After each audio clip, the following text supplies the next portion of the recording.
Welcome to the Infowars Nightly News. I'm your host, Jakari Jackson. This is what we have in store for you on this January 23rd, 2013 edition. Tonight, the new assault weapons ban brought to you by Dianne Feinstein will ban 120 specific guns and magazines holding more than 10 rounds of ammo. Gun owners will also be expected to register their firearms with the federal government. Meanwhile, a Pennsylvania elementary school refuses to back down over a 5-year-old girl's bubble gun terroristic threat. The school took this so seriously that administrators even ordered that the 5-year-old receive a psychological evaluation. Then, contrary to reports that the TSA is eliminating naked X-ray body scanners, we now learn that the federal agency signed a contract months ago with a separate company to provide the very same machines. Never saw that one coming. Those stories plus much more up next on the Infowars Nightly News. Welcome back. Top story headline: Sinister Dianne Feinstein to introduce assault weapons ban Thursday.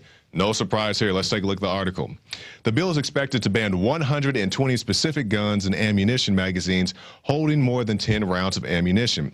The legislation is also expected to require gun owners to register semi-automatic rifles categorized as assault weapons with the federal government under the National Firearms Act, which may require assault rifle owners to pay a $200 registering fee. That's enough right there, $200, and submit photographs and fingerprints to the ATF, the same ATF that runs guns into Mexico. Now, if you live in the state of California, you need to, get your call to arms, so to speak, peacefully, and call your Senate and say, hey, we don't want this on the books. Even if you're not from California, don't bother calling Mrs. Feinstein and, trying to talk to her. Call the other senators.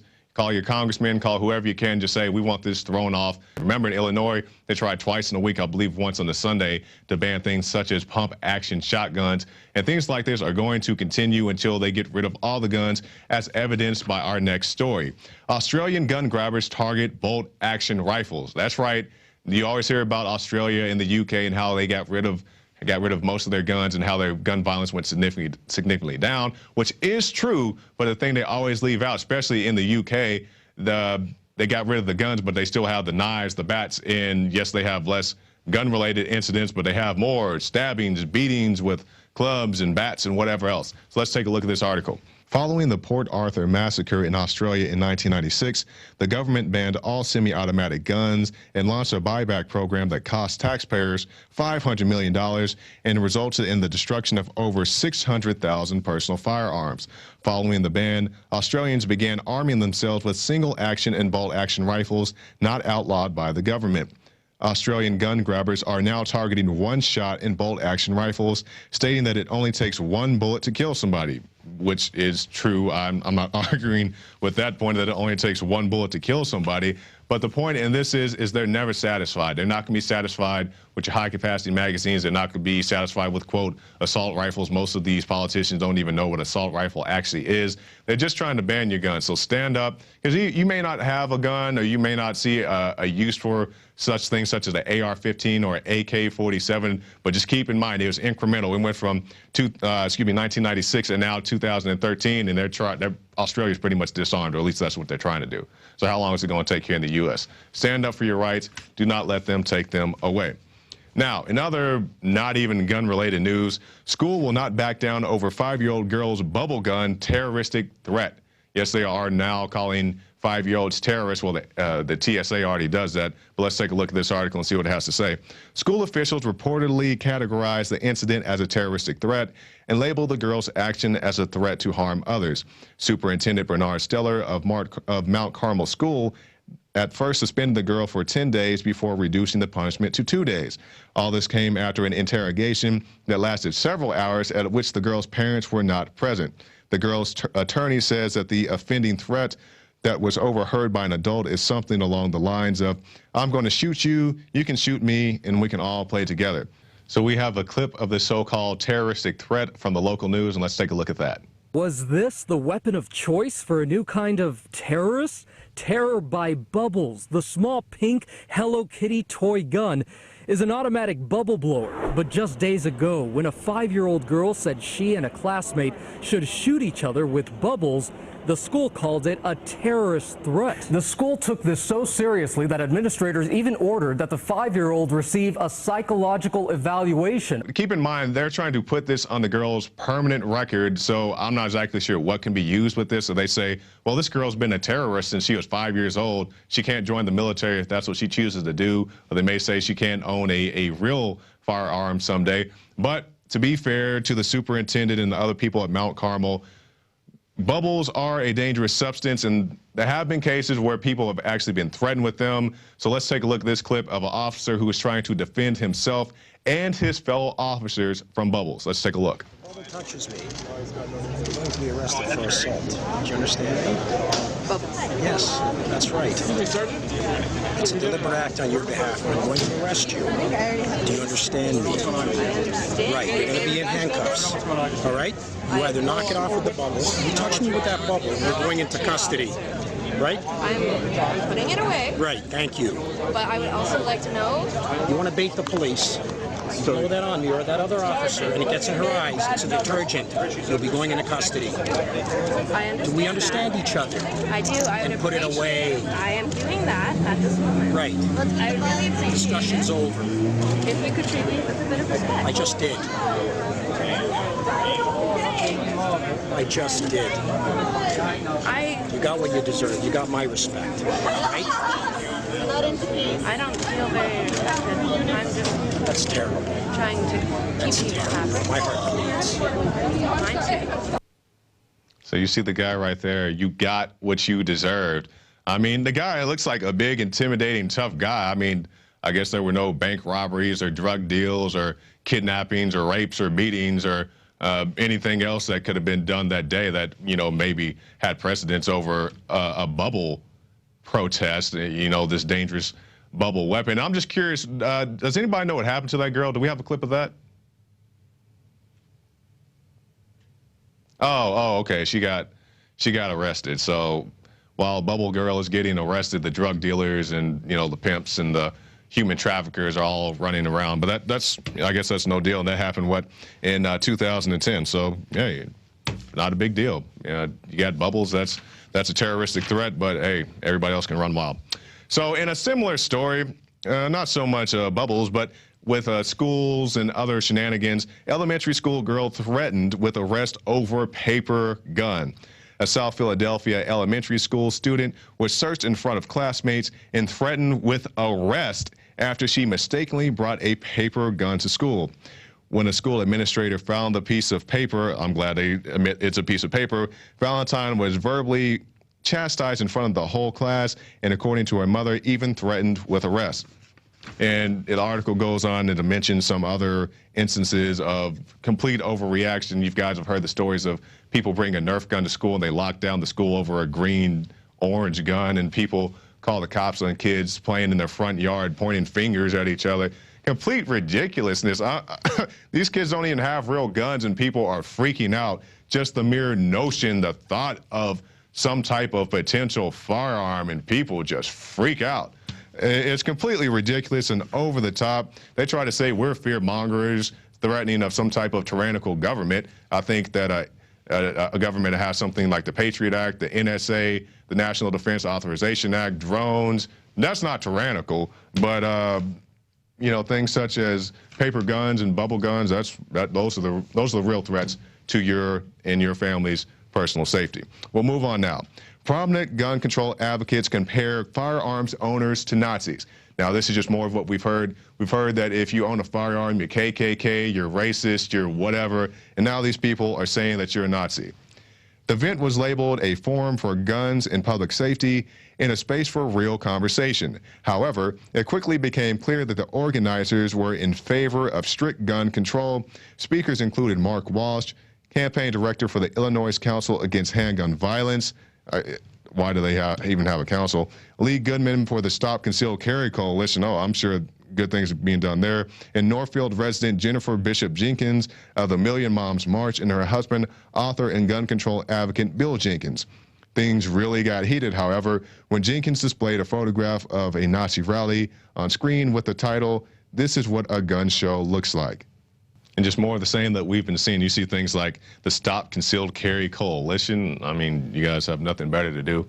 But anyway, speaking of things that people did have better things to do, this past weekend, people went to their local Capitol buildings and expressed their concern over the 23 Obama executive actions. And one of the people at these so-called rallies was a gentleman who attended Tiananmen Square. He was a live witness to the tragedies that happened there. So let's take a look at that clip. 23 years ago, I was a freshman year at college. I was exercising my freedom of speech and assembly in Tiananmen Square. When a government turns criminal, when a government turns deranged, the body count will not be 5, 10, or even 20. It will be in the hundreds, like in Tiananmen Square. It will be in the millions, as proved by the 90-year rule of the Chinese Communist Party. So a stern warning from somebody who actually faced down communism in Tiananmen Square. And I believe we have some footage that we can show you right there. And this guy, he said the Chinese government has things in their constitution such as free speech, which is all laughable. You heard the people laugh in that footage. And also things, he said, the rifle is not for sporting, it's not for hunting, it's a tool of freedom. Yes, you can use it for sporting and hunting, but you can also use it to defend yourself. You can go target shoot or whatever you want to do with it. It's not about, you know, this gun kills people. It's about, this is my right to have it. We have this right, and there's an example of somebody saying, don't give up your rights. Now, we move now to our last story.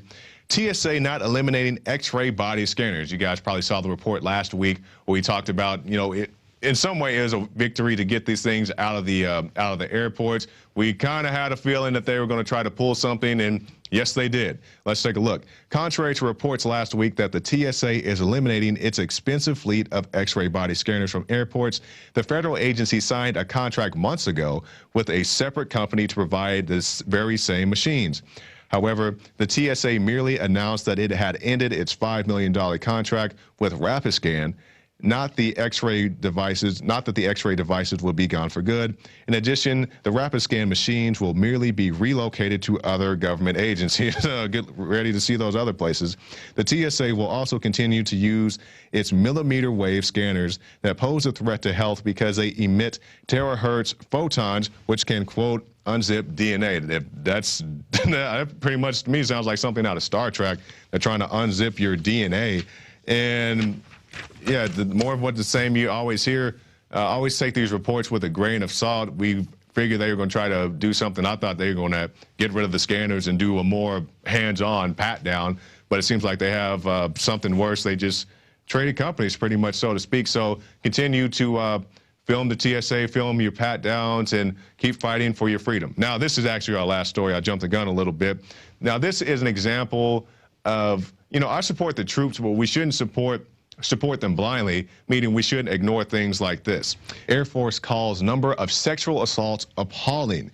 General Mark Welsh, the Air Force Chief of Staff, said that there were 796 reported cases ranging from inappropriate touching to rape. The 2012 figure is nearly 30% increase from the 2011 when there were 614 cases reported. Welsh's testimony before the House of Armed Committee Services underscores the challenges it and many other military branches face when it comes to stopping sexual assaults. And what's really disturbing about this, the article points out, many of these sexual assaults were done by fellow airmen. That's why I'm saying, you know, you can support the troops, but don't turn a blind eye to things like this. People are being sexually assaulted, being raped. And it's not just women. Some of these are men, too. Those cases are much less reported. But it happens to men as well. And definitely hope that these people can get some justice, because these are the people protecting us. We should fight to protect their freedoms while they are protecting us. Now, let's move now to our quote of the day. This from our Vice President and Chief Gun Grabber, Joe Biden. Barack Obama ain't taking my shotguns, so don't buy that malarkey. If he tries to fool with my Beretta, he's got a problem.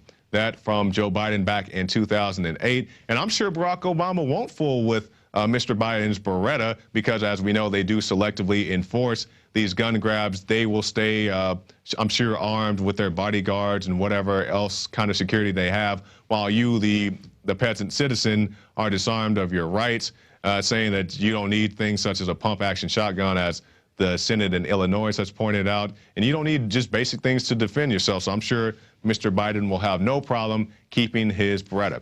Now, that does it for the news portion of our program. After this break, I'll be back here in studio with Melissa Melton. She'll be breaking down various crime statistics. I know you guys heard a lot of things from various pundits and talk shows saying, this is what the crime statistic is. No, this is what it is. So she's going to be here in studio to break it down. She was also on the Alex Jones radio show explaining that as well. But if you'd like to support our broadcast, stop by prisonplanet.tv, get yourself a subscription. You can also get a free trial. And also, you can see the New Year's membership, the $39.99 special. Many great reports. You saw David Ortiz right there, many special reports and different things that you can look at on there. And also stop by the Infowars shop and pick up the Infowars magazine. And we'll be back right after this message with Melissa Melton.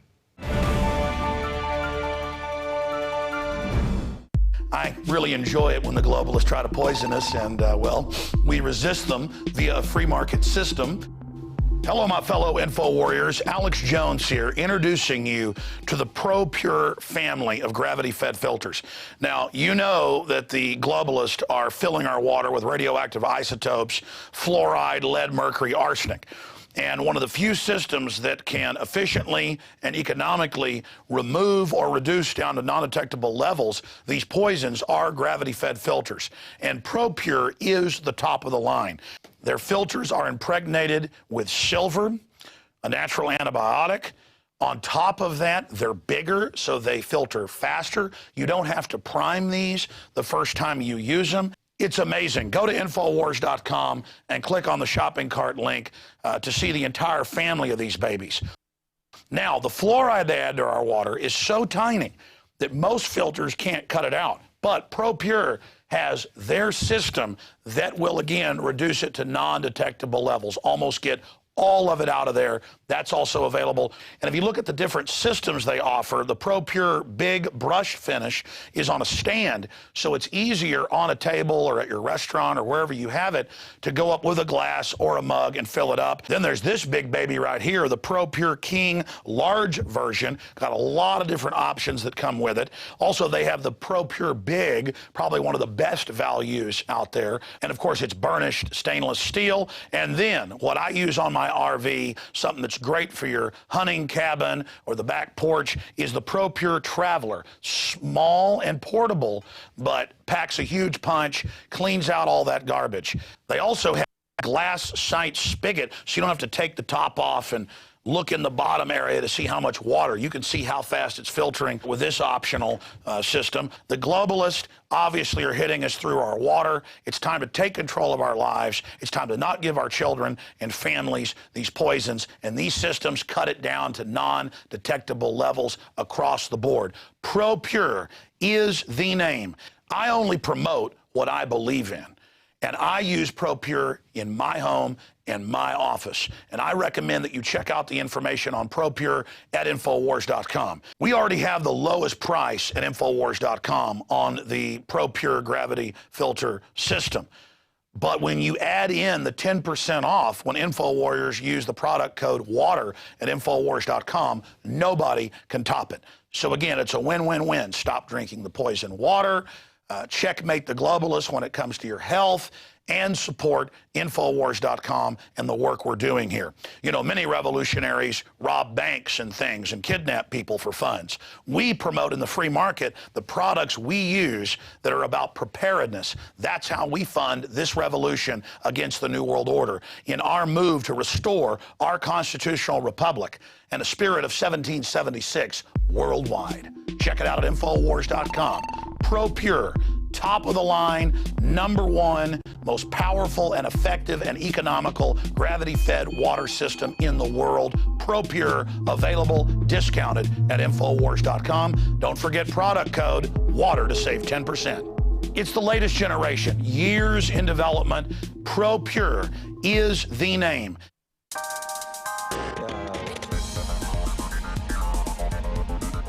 Christy Hightower here with a quick Planet Infowars update. I want to start this off with a quick quote from Thomas Edison. Now, there are 3 great essential things to achieve anything worthwhile. First, hard work. Second, stick-to-itness. Now, I don't know if that's technically a word, but stick-to-itness. And 3, common sense. Now, I think this last one we all know is not quite so common. And that actually takes us to our first article that I want to feature. It's Too Big to Fail or Too Big to Succeed. This is by Blue. And he basically just kind of rants a little bit about the big banks and how we were tricked and told that, you know, they're too big to fail, our lives are going to be changed forever. Well, he proposes the idea of the free market, essentially. Too big to succeed, they all fail, and what springs up in its place? But small business owners. People that come to the table, they bring something that changes things, that makes things better. So go comment on that, and I'd like to read those comments, actually, kind of what your strategy is or what your thoughts are on that.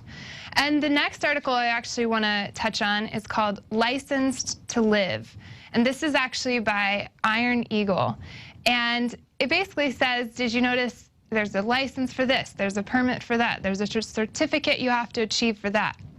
He kind of touches on the idea that, you know, half these things you can just simply be an apprentice, like, you know, plumbing or welding or shoot, even being a doctor, I guess.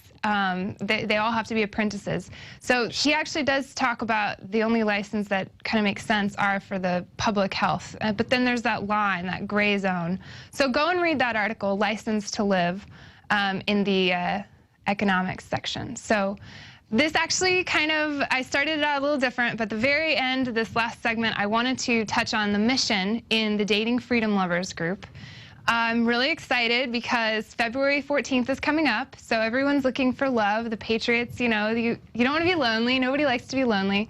And, well, anyways, it's really hard, especially when you're awake, to find somebody that you can talk to and connect to about certain ideas. So it actually takes us to the Dating Freedom Lovers group, and check it out. This is actually Daphne. She was part of our initial Planet Infowars launch, so I figured it's fitting that I put her on this update. But basically, send us your picture. It'll go where her, where her picture is, and your name, and try to keep it under 150 characters if you can, because there's only so much room. So she just kind of gave a quick description. This is what I'm looking for. This is who I am. And then contact her. So make sure that when you do the mission, send us your username, which is the @DiscoDaphne for her.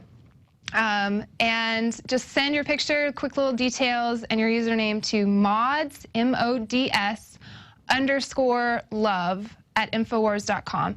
And we'll take a look at it, we'll put it together, and we'll hopefully get to change them out every day, maybe even a couple of times a day if we get enough of them. So far, really good response. Thank you guys for sending them in. And I love it. I absolutely love it. It's making me really happy to see all these people excited about who they are and excited about who they want to meet. And so I look forward to those. Patriots, keep on talking, because we're listening.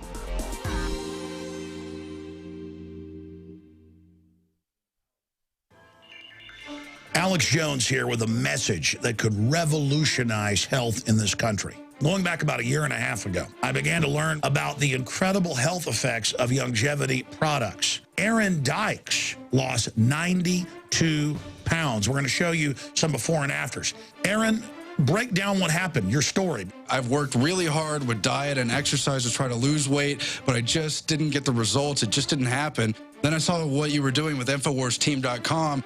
I wasn't even trying to lose weight, but I got it because I wanted to feel better energy. I wanted that nutrition. Didn't even understand how that could kickstart my own weight loss goals, but the products did that for me. I found myself suddenly losing weight, more energetic, wanting to exercise, wanting to eat the right foods. And they don't even advertise it as weight loss. I want to challenge our radio listeners to go to InfoWarsTeam.com. Sign up as a distributor and get wholesale pricing discounts at InfoWarsTeam.com.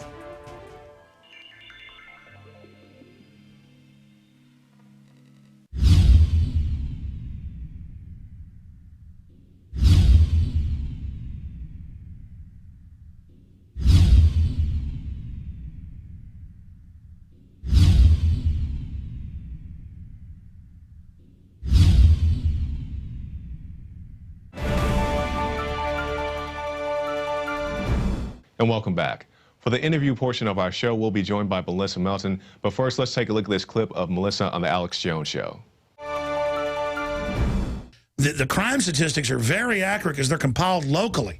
and then they're cross-referenced by a lot of different universities and others. But the uniform crime statistics, go over these for people. Well, these statistics come from 18,000 law enforcement agencies across the whole country. And you're talking city, college, county, state, tribal, federal agencies all over. So 18,000, they compile this data every single year, and they've been putting it up. And it's from court records. It's all filed, the arrest, what was reported. They report it to the FBI through their reporting system that they've had for many decades. And so you got 18,000 groups that can cross-check their info. It's been found to be some of the most accurate numbers out there. This is what everybody uses. This is our most consistent crime data that we have in this country. It comes from these numbers. In fact, if they do anything, they've been caught inflating it to get money. So it's probably even lower than what they're saying, but go over it.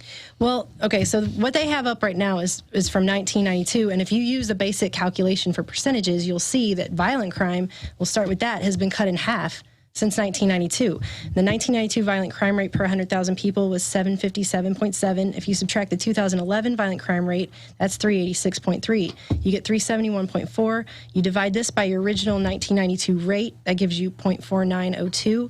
Multiply that out to find your percentage, and you're going to have a decrease of 49.02% in violent crime between 1992 and 2011. Incredible. And the murder rate shows actually the same decrease from 1992 to 2011. In 1992, the rate was 9.3. In 2011, it fell to 4.7. If you subtract, you get 4.6. Divide that by your 1992 base rate, and again, you get a 49% decrease in murder rates in this country from 1992 to 2011. So it's cut in half. We have half.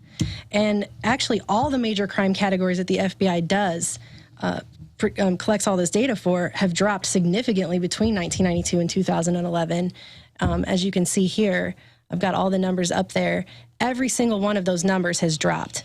Every single one. Every one. The only crime statistics, we should do another report on this, is the petty crime, because criminals are afraid to home invade, carjack now, or knock a woman on the head. I mean, that was just prolific decades ago because they're scared of getting blown away. Now, you look at what you ought to do in the next few days is do this versus British crime rates. They've got those numbers. Just the muggings, the stabbings are just off the charts. They have a much higher rate of rape there than we do here also. Their rape is going off the charts. I mean, a lot of their stuff, their violent crime is going off the charts. It's much higher. They estimate in many states a third of women are packing heat in their purse. You're not going to try to rape her in the parking garage. Well, they've calling Britain the violent crime capital of the UK. Because it's higher. Their rates are higher for violent crime than, I believe, Australia, South Africa, here, and Canada. So, did we cover all the statistics? Yeah, that's all the graphics that I have here, all these different statistics. But, I mean, all of these are consistently down. Every single thing is consistently down. Anybody can go. They can get these reports. They can see they've put them up every year for the last 20 years. So they can go to the FBI. They can download all of it. They can download it for their state. They can look at all of this different information right down. And then you can double check. Let's say you live in Fresno, California, or let's say you live in look at your specific city, and you can Clearwater, Florida. You can go check those numbers. Check it with the newspaper. For the last 20 years, you can look at that. And they do this every single year. And like I said, this is used every time a criminal justice study is done. It's pretty much used. Every class I had in grad school, we use this data because this is the most consistent data that we have. And some people like to detract and argue about this data and say, well, crime is underreported. But if anything, I would say this is the... It was underreported then. I mean, there are obviously some unreported crimes, but that's a constant in the pool. A lot of statistics I've read have shown it's more reported now because it's easier to report because the internet. And they let you do it with anonymity, which is unconstitutional. In the past, you had to go face your accuser. Right. And over the years, the FBI has made their system of reporting from these local agencies easier for them to report their data as well and have a much more consistent... Well, everybody knows there's less crime. When I was growing up in Dallas, I remember some weeks when there were like 60-something dead. And because, you know, in the 60s and 70s, everything got real anti-gun, and gun ownership went way down. They were winning their war. Everybody was getting rid of their guns. Crime exploded all over, but then guns came back, and criminals are scared. But any police will tell you that.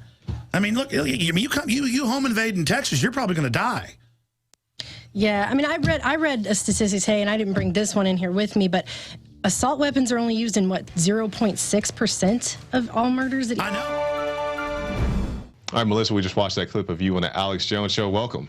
Hi, thanks, Jakari. Well, since I talked about the UCR today, the FBI crime statistics, I thought we would go ahead and take a look at some other crime statistics. Okay. So we're going to start here at first with the Home Office Statistical Bulletin. This is the crime report that comes out of the UK.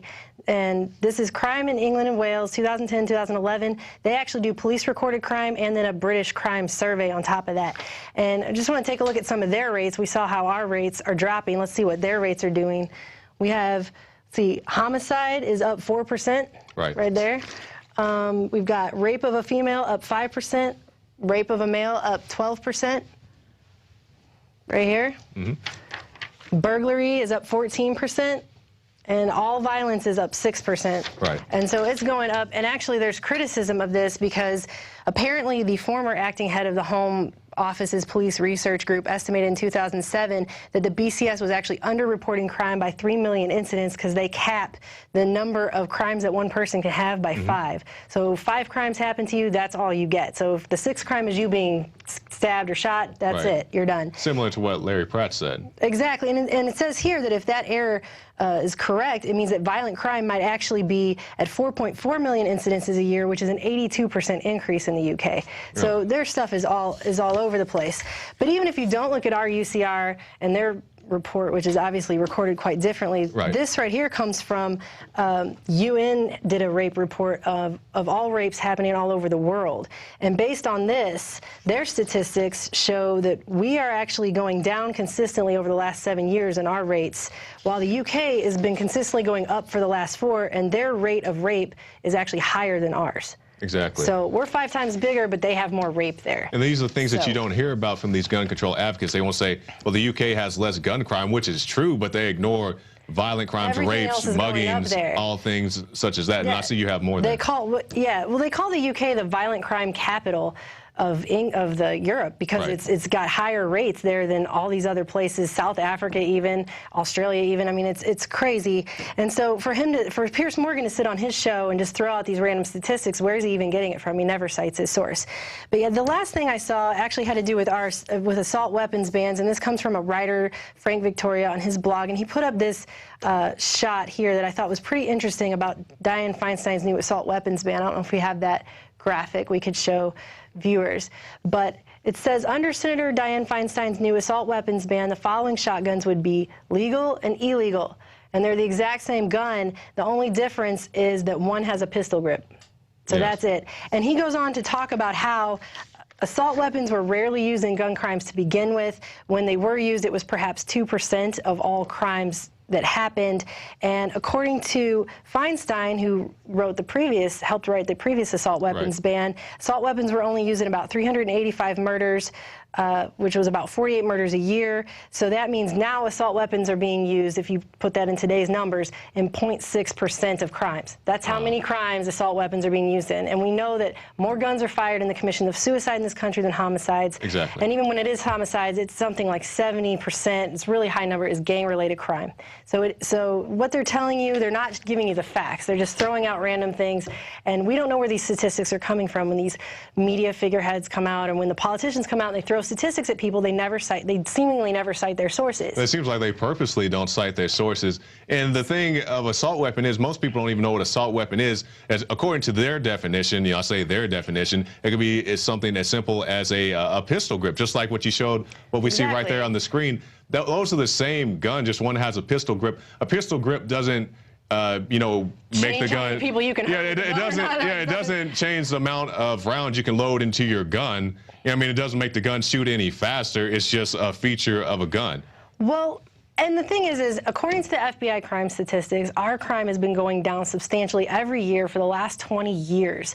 And the FBI, unlike some of these other places where people are getting their statistics like think tanks and special interest groups, the FBI isn't lobbying for policy like some of these other groups are that are coming out with their random strange statistics, which we don't know where they got it from. The FBI collects that stuff from 18,000 law enforcement agencies all over the country. They've been doing it for years. So it is the standard in our statistics, and they can't ignore it. And so because they can't ignore it, they go and find all this other stuff and cite that, but they don't tell you the source. They just throw it out there. This many people and that percent and whatever, and they could have made that up 5 minutes ago. Yeah, definitely. Great report, Melissa. Definitely enjoyed hearing that, a continuation of what you did on the Alex Jones Show. All right, thanks, Melissa. Well, that's it for the Infowars Nightly News. I'm your host, Jakari Jackson, and we'll see you tomorrow night.